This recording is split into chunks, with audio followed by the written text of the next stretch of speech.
नमस्कार। आप देख रहे हैं फ्रंटलाइन 24 और मैं हूं आपके साथ गौतम कुमार। आखिरकार मैथिली मैदान में उतर ही गई। जी हाँ, अलीनगर विधानसभा में जो फर्स्ट पहले चरण में मतदान होना है, इसके लिए कल यानी 17 तारीख को नामांकन की आखिरी तारीख थी। ना आखिरी दिन ऐसी खबरें हैं कि लगभग दर्जन भर उम्मीदवारों ने अपना नामांकन करवाया। कुल 25 उम्मीदवार हैं, माफ़ कीजिएगा, कुल 17 उम्मीदवार हैं जो इस बार मैदान में अभी नामांकन कराया है। हालाँकि अभी नाम वापसी का भी समय है, अभी नाम वापस भी हो सकते हैं। इन सब के बीच जो चर्चा का मुख्य केंद्र था, वो रहा मैथिली ठाकुर का नामांकन। एक दिन पहले पार्टी में एंट्री, फिर पार्टी से टिकट मिलना और उसके बाद कार्यकर्ताओं, स्थानीय अधिकारियों में काफ़ी विरोध मैथिली को लेकर के, लेकिन नामांकन के मंच पे वो नहीं दिखा। जब जनसभा करने आई तो पूरी की पूरी स्थानीय संगठन, कार्यकर्ता मैदान पे मैथिली को मानो कि स्थानीय ही हो। बाहरी का जो टैग था, बाहरी को लेकर के जो आक्रोश था, पैराशूट लैंडिंग की जो बात कही जा रही थी, मैथिली गो बैक के जो नारे लगाए जा रहे थे, वो हमारी नेता कैसी हो में तब्दील हो गई और मैथिली ठाकुर की जयकारा लगाया जा रहा था मंच से। इन मुद्दों पे लेकर के हम आपको बताएँगे कि कैसे ये कहानी बदली। जो सबसे बड़े एनडीए के दावेदार थे संजय सिंह यानी कि पप्पू सिंह, कैसे वो अपनी बातों से हट गए, यानी कि वो निर्दलीय उम्मीदवार लड़ने वाले थे, नहीं लड़े और क्या-क्या कहानी हुई, सारी चीज़ें हैं। हमारे साथ श्याम सर हैं, हम जानेंगे। सर, आखिरकार मैथिली की राजनीतिक डेब्यू जो है औपचारिक रूप से हो गई है। भारी विरोध था, लेकिन जब नामांकन करने पहुँची, शंकरपुर से निकली, फिर नवादा भगवती स्थान में उन्होंने माता का दर्शन किया, पूजा-पाठ किया और फिर बेनीपुर में जाकर के उन्होंने नामांकन किया। इस दौरान केंद्रीय मंत्री नित्यानंद राय भी मौजूद रहे, बहुत सारे तमाम नेता मौजूद रहे, सांसद मौजूद रहे। जो लेकिन एक चीज़ जो सामने आई, वो ये कि इस बार लोग नाराज़ नहीं थे। कैसे देखते हैं इस चीज़ को लेकर के? मैथिली ने पहली जंग जीत ली है।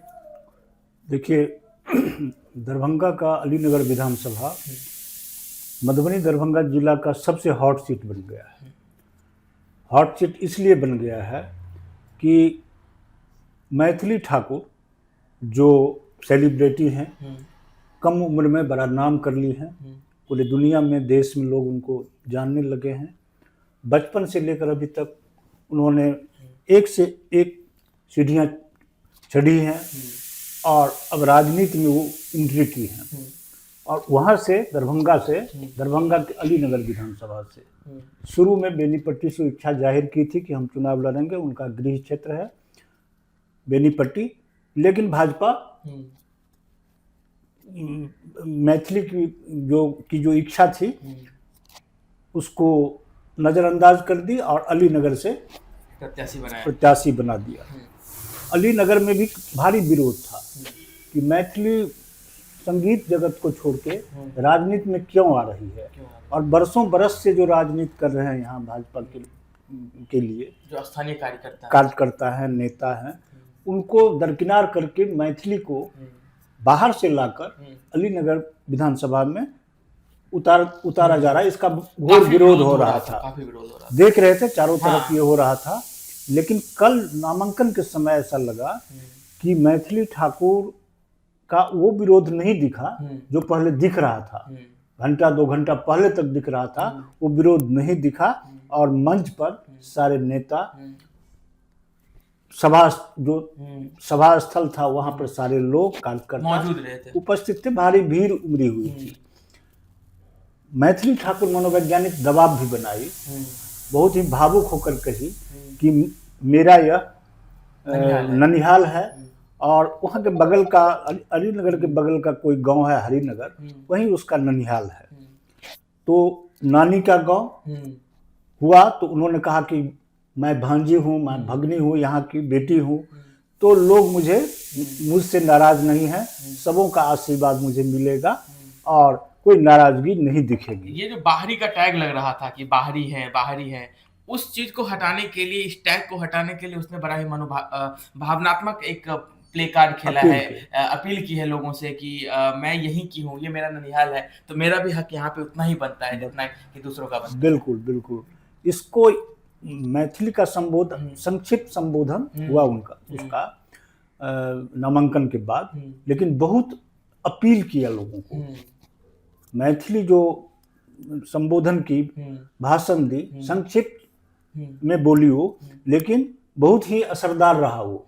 लोगों के अंदर ये बात घुसी और लोगों को गुस्सा, तकलीफ या जो भी था, नाराजगी, सब कुछ समाप्त होते दिखा।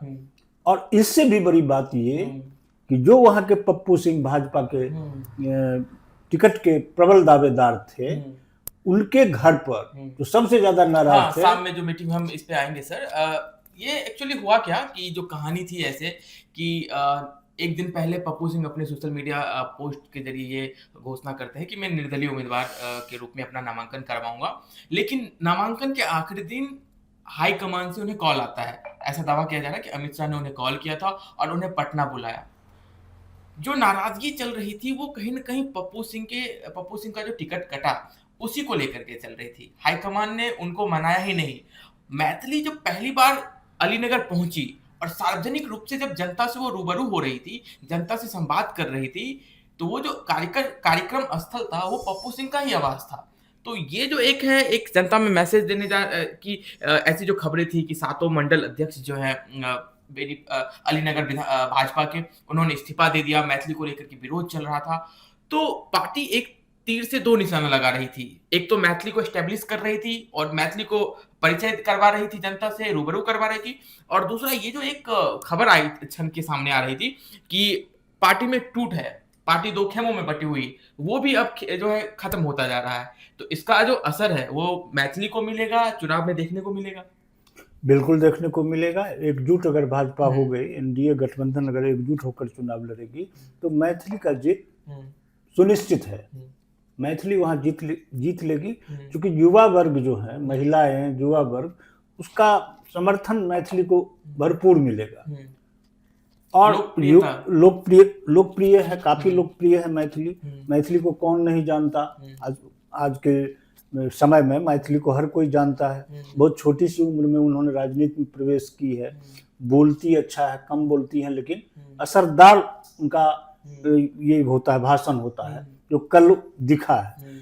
और सारे के सारे नेता, विधायक हों, सुनील चौधरी एमएलसी हों, गोपाल जी जो वहाँ के सांसद हैं, सारे के सारे लोग वहाँ दिखे, एकजुट दिखे।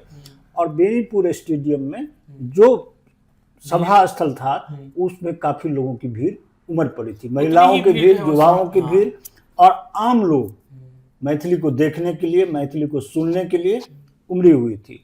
तो जो 2 दिन पहले चल रहा था, 1 दिन पहले चल रहा था, जो अपने मैथिली को लोग स्वीकार नहीं करेंगे, मैथिली गो बैक, तरह तरह के नारे लगा रहे थे, ये सब चीज कल इस नामांकन के बाद ये सब चीज नहीं दिखा, बंद होता दिखा। और ये सब चीज नहीं है। इससे भी बड़ी बात आपने बताया कि पप्पू सिंह जो प्रबल दावेदार थे, उनके ही आवास पर नामांकन के बाद मीटिंग करना, रणनीति बनाना, सबको जवाबदेही देना, अलीनगर को कैसे जीता जाए, इसके लिए विचार विमर्श करना, ये तो बड़ी बात है। भाजपा की रणनीति इस तरह की बनाई गई, लोगों के मन में जो भी गुस्सा है, तकलीफ है, जो भी कारण है मैथिली के आने से, इन सब चीज को मिटाने के लिए, खत्म करने के लिए यह रणनीति भाजपा बनाई कि पप्पू सिंह के आवास पर ही मीटिंग रख दी। और जो इस्तीफा दिए थे मंडल के अध्यक्ष जितने थे, सबों को बुलाया गया, सबको हाथ मिलाया गया, गला मिलाया गया और एकजुट होकर लड़ने के लिए निर्देश दिया गया, आग्रह किया गया सबों से। और इसमें जब देखा जा रहा था कि बात बिगड़ रही है, तो भाजपा के जो गृह मंत्री हैं, जिन्हें सबसे बड़े रणनीतिकार माना जाता अमित शाह, उन्होंने पहल की और पप्पू सिंह को पटना बुलाकर समझा दिया और उन्हें कहा गया कि आपको उचित सम्मान मिलेगा।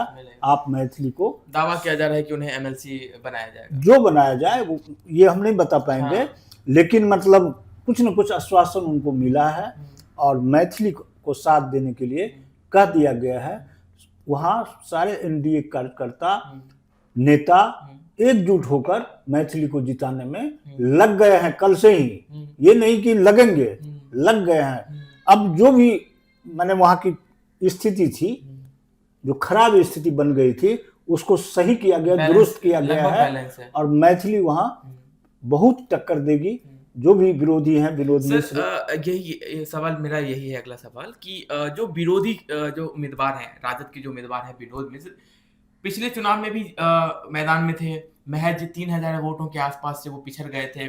स्थानीय उम्मीदवार हैं, उनको लेकर भी स्थानीयता का जो भाव है वो थोड़ा ज्यादा उमड़ने में दिख रहा है। उनका भी टिकट जो है लगभग कटते कटते आखिरी समय में फाइनल हुआ है। जब उनसे पूछा गया मैथिली को लेकर के तो उन्होंने कहा कि मैथिली जिस फील्ड से आती हैं उस फील्ड में तो मैं भी उनका फैन हूँ, मैं भी उनका बहुत बड़ा प्रशंसक हूँ, लेकिन ये मेरा फील्ड है और ये मेरी जगह है, ये मेरा इलाका है। तो ये जो उनका जो एक, और जनता में भी उनको लेकर के थोड़ा सा जो उत्साह है वो ज्यादा को देखना, तो कहीं ना कहीं ये नहीं लग रहा है कि मैथिली एक विनोद जी एक लड़ाई में एक तरफा है या थोड़ा से उनका पलड़ा भारी है?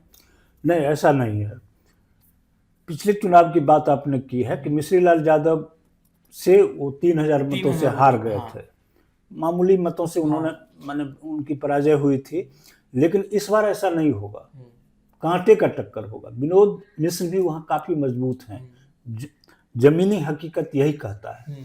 और वहाँ माई समीकरण जिसको कहते हैं, एमवाई समीकरण, वह काफ़ी मजबूत है, एकजुट है। तो एक वोट बैंक उनके पास है। अब रह गए कि वहाँ 3 ब्राह्मण कैंडिडेट हो गए, एक मैथिली ठाकुर भाजपा से, विनोद मिश्र आरजेडी से, और विप्लव चौधरी जनस्वराज से। तो 3 ब्राह्मणों के बीच वहां त्रिकोणीय मुकाबला होने की संभावना है। लेकिन अंत चुनाव नजदीक आते आते अंत होते होते विप्लव चौधरी थोड़ा पीछे चले जाएंगे और विनोद मिश्र और मैथिली ठाकुर के बीच कांटे का संघर्ष होगा। लेकिन युवाओं का, महिलाओं का जो वहां उत्साह देखा जा रहा है उसमें लगता है कि मैथिली कहीं विनोद मिश्र पर भारी न पड़ जाए वहां। और मैथिली पहली बार चुनाव मैदान में आई हैं, महज 25 साल उम्र पूरा की है और विधायक बन जाए तो इसमें किसी को आश्चर्य नहीं होना चाहिए। तो कुल मिला के आपको, हम दर्शकों को एक जानकारी और देते हैं कि ये जो पप्पू सिंह है, निर्दलीय उम्मीदवार बनने वाले थे, भाजपा के प्रबल दावेदार थे, ये वही उम्मीदवार हैं। पिछले बार के चुनाव में इन्होंने विनोद मिश्र का बहुत अच्छा खासा ब्राह्मण वोट, जो एनडीए का जो वोट था या फिर ब्राह्मण वोट जो था उसको काटा था और अच्छा खासा वोट भी लाया था इन्होंने। ये उस टाइम जो है रामविलास पासवान की पार्टी से लड़ रहे थे, सॉरी माफ कीजिएगा, पप्पू यादव की पार्टी जो जाप उस टाइम थी, जो अभी कांग्रेस में विलय हो गई, उस पार्टी में वो थे उसमें, और अच्छा खासा नुकसान कराया था। लेकिन इस बार वो एनडीए में है, तो मुकाबला जो है कुल मिला के टक्कर का रहने वाला। और हाँ, जैसा कि सर बता रहे हैं कि इसमें कोई आश्चर्य की बात नहीं है कि लोकप्रियता और जो एक लहर बनती दिख रही है, खास करके नामांकन के बाद मैथिली ठाकुर को लेकर के। मैथिली 25 साल की उम्र में विधायक बन सकती है और कुछ भी हो सकता है, क्योंकि जो विनोद मिश्र जी हैं उनका भी पलड़ा हल्का नहीं है। पार्टी को, एनडीए को, उनको भी उनके खिलाफ भी रणनीति बनानी पड़ेगी। स्थानीय उम्मीदवार हैं, जमीन पे अच्छी खासी पकड़ है और एमओए समीकरण का एक कंप्लीट वोट बैंक है। मैथिली के साथ ब्राह्मण एनडीए का वोट है, लेकिन उसके खेमे होने के चांसेस हैं, क्योंकि 3-3 ब्राह्मण उम्मीदवार हैं, ब्राह्मण प्रत्याशी हैं। लेकिन एमवाई वाला जो समीकरण है, अगर उसमें फूट नहीं पड़ती है तो फिर विनोद मिश्र का पलड़ा यहाँ पे भारी लग रहा है। हालांकि मैथिली भी कमजोर खिलाड़ी नहीं है, क्योंकि दिख ही रहा है आक्रोश जो था वो कितने बड़े आशीर्वाद में बदल गया है। आप फ्रंटलाइन देख रहे हैं। नमस्कार।